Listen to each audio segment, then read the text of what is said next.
Chapter 9. What are you up to? Eventually, the butler led her to her mother's residence. Ella stared at the quaint courtyard in front of her, feeling a bit out of place. Pushing open the door, she walked in and immediately spotted the beautiful woman sitting on the bed. Under the soft glow of the lamp, her mother wore a serene smile, gently bowing her head, her delicate and pretty features exuding a sense of tranquility. It was her. Even after 8 years, Ella recognized her mother at first glance. She took a step forward unconsciously and called out, "Mom!" The woman paused, slowly turning her head. Her eyes scanned Ella for a moment before she made a hushing gesture. "Shoo, don't be loud. My Chi-Chi is sleeping." Ella was taken aback. Only then did she notice that the woman's hand had been patting the pillow on the bed all along, whispering softly, "Chi-Chi, it's late. Go to sleep." Her mother's sincere and tender demeanor touched Ella deeply, and her eyes welled up with tears. At that moment, she finally understood why the butler and the old lady had referred to her mother as seriously ill. Ella squatted in the courtyard, gazing into the night. Her heart felt heavy, as if burdened by a large stone. Forgotten details from the past gradually surfaced in her mind. Her mother had dug out moldy green bean cakes from her bosom for her, saying they were for her. Her mother had brought out a pair of crystal shoes meant for dolls, saying they were for her birthday present. She realized how oblivious she had been as a child to her mother's unusual behaviors. Even during the 8 years her mother had been absent, Ella had wondered if her mother had abandoned her. But now she finally understood. Even though this woman was not in her right mind, she had always loved Ella with all her might. Ella took a deep breath, closed her eyes, and suppressed the sour emotions in her heart. She stood up and looked back into the room. Her mother was obviously tired but still vigorously patted the pillow, humming a lullaby that softened the whole night. Unintentionally, ella smiled. Suddenly, she felt a chill. Before she could turn around, her arm was forcefully grabbed, and she staggered backward. Startled, she turned around and realized it was Mr. Edward. She had seen him in the car before and had glimpsed him later, but had kept her distance. It was not until now that Ella realized how tall Mr. Edward was. He was at least a head taller than her, his imposing figure akin to a towering mountain, exuding dominance and strength. The sky was dark, making it difficult to discern his expression, but she could still feel the malevolence and danger emanating from him. Ella was startled, trying hard to struggle but realizing she was powerless against him. She lowered her voice and called out, "Big brother, what are you going to do?" Could it be that he was going to settle the score with her for what happened during the day? The night was dark and windy, a perfect time for murder. Mr. Edward ignored her, pulling her outside the courtyard. She felt her body sinking. "Big brother, can't we talk about it? A gentleman resolves issues through dialogue." Mr. Edward stopped in his tracks, turned around, his tone heavy. "Are you sure you want to discuss this here?" Chapter 10. Was that your first kiss? Ella glanced at the woman in the room, hesitated for a moment, and then spoke up. "Can we talk outside? Although we're not related by blood, big brother, please don't resort to violence." "Mr. Edward." She knows the difference between men and women. Frowning, he let go of her and walked ahead. Ella followed him reluctantly. Leaving the secluded courtyard, Mr. Edward stopped and turned around. His eyes, as deep as cold pools, stared at her, making Ella feel uncomfortable all over. She coughed. "So, why did you summon me? What's the matter?" Mr. Edward didn't beat around the bush. Leave Edward family immediately. She hadn't packed anything before coming, just intending to visit and leave if she didn't feel comfortable. And indeed, she felt uneasy the moment she entered Edward family. So when Andy revealed the truth, she wanted to leave. However, that was before she met her mother. Now, she lifted her head, firm in tone. "I'm not leaving." Mr. Edward smirked slightly, unsurprised by her response. Of course, she wouldn't leave. For money, she could be someone's mistress. Now that she knew her identity, how could she willingly give up the wealth and status of Edward family? He lowered his gaze. his voice cold. "Don't mistake my kindness for weakness." Before she could react, two men in black suits appeared seemingly out of nowhere. Seeing them, Ella stepped back, alarmed. "Why are you kicking me out?" "For your misconduct." Each word felt like a sharp knife plunging into Ella's heart. Misconduct. Those 4 words were her taboo, her bottom line. Thinking back to a few months ago, her eyes welled up with tears. The more she thought about it, the more she smiled bitterly. I mean, it was just a kiss. Is it really necessary to be so petty? Mr. Edward's face darkened instantly. His hand grasped her collar, and suddenly, everything dimmed. Ella was faced with his furious face. At that moment, Ella finally felt fear. She wished she could bite her own tongue off. Why did she provoke him when she knew he was not someone to mess with? Wide-eyed, she softened her tone.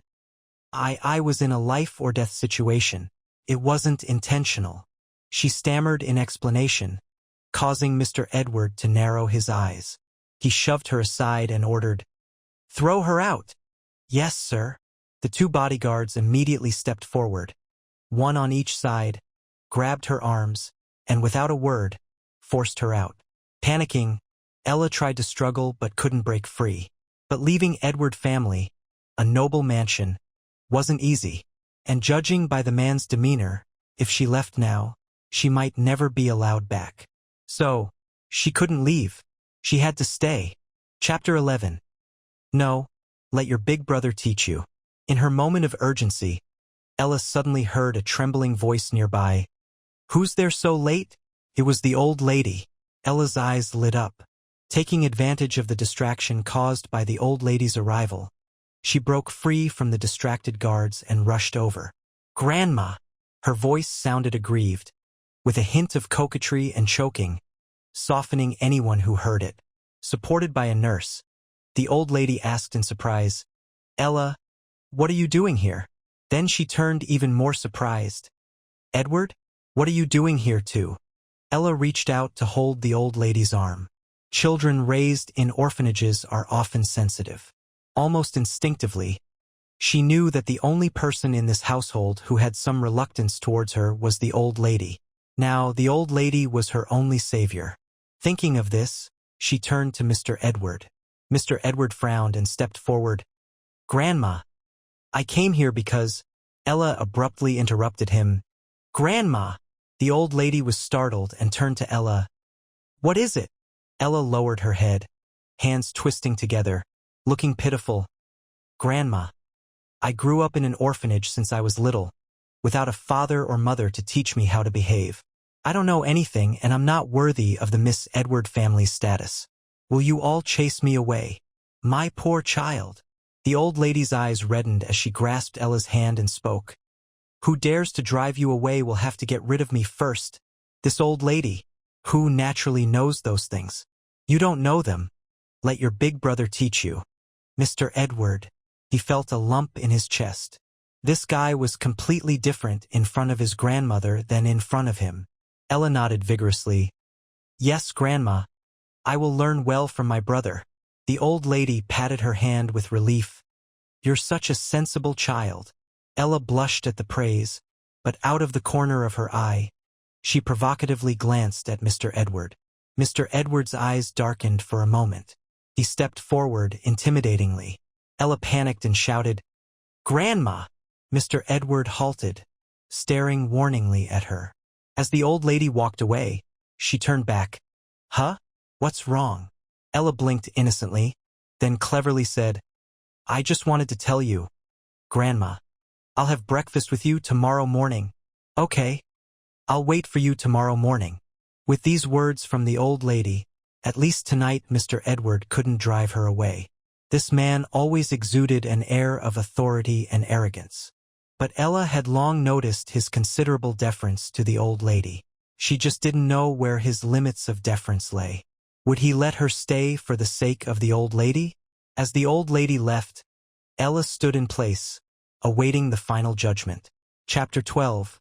That night 8 months ago. The man's face remained expressionless, his icy demeanor revealing no joy or sorrow. After a pause, he spoke in a deep voice. If you tarnish the family's reputation again, no one, not even if they plead, will keep you here. With that, he turned crisply and strode away into the night, leaving Ella alone in confusion. It was just a kiss, right? Why did it lead to damaging the family's reputation? But did his words mean that this incident was just going to be overlooked? She sighed with relief. Ella couldn't sleep. After all, too much had happened today. Her mind was a mess, and the unfamiliar environment of the Edward family's guest room made her feel uneasy. She lay in bed, thinking about a lot of things, most of which were memories of meeting her mother when she was a child. There was a kind of bond, a mother-daughter bond that was thicker than blood, impossible to ignore or fade even across time. Her mother, the woman who gave her life, the person in this world who wanted nothing but the best for her. So now that she had found her, she had to take good care of her. You are my rose. You are my flower. In the early morning, a sharp ringtone pierced the room. Ella buried her head under the covers and weakly answered, "Hello." On the other end came the voice of the orphanage director. "Ella, Sweetie will be adopted today. Are you coming to say goodbye?" Ella sat up abruptly, her drowsiness instantly gone. Sweetie was her friend from the orphanage, only 12 years old but very close to her. And now, once Sweetie left, she feared they might never see each other again. With determination, Ella replied firmly, "I'll come over right now." She quickly washed up, hailed a taxi, and headed straight for the orphanage. Just as she entered the orphanage gates, a familiar voice called out, "Ella, what are you doing here?" Turning around, she saw a slender girl in a beige dress walking towards her. Ella squinted, her gaze on the girl becoming colder. This girl was Mandy, her childhood friend from the orphanage. They had once been as close as sisters, but now, Ella chuckled coldly to herself, blaming herself for being blind. She withdrew her gaze from Mandy, walking around her. But Mandy grabbed her arm. "That night, you were shameless, bringing disgrace upon the orphanage. What right do you have to come back?" Thinking back to that night 8 months ago, Ella's eyes sharpened, her gaze becoming intense. "Mandy, you know what happened 8 months ago. No one else knows, but you know, it's just the two of us here. So what are you pretending for?" Mandy lowered her eyes, not looking at Ella, but a sly smile crept onto her lips. "Even if you know, so what? Do you have any evidence to accuse me?" "Ha! Now in the orphanage, no one welcomes you." She looked up, her words sharp and deliberate. "Because everyone knows that getting close to you doesn't end well." Ella clenched her fists tightly. Mandy chuckled coldly and turned to see several children staring at them not far away. She waved to them. "Ella's here. Come say hello." With that, the children were scared wide-eyed and turned to run away. "No, we don't want to play with her."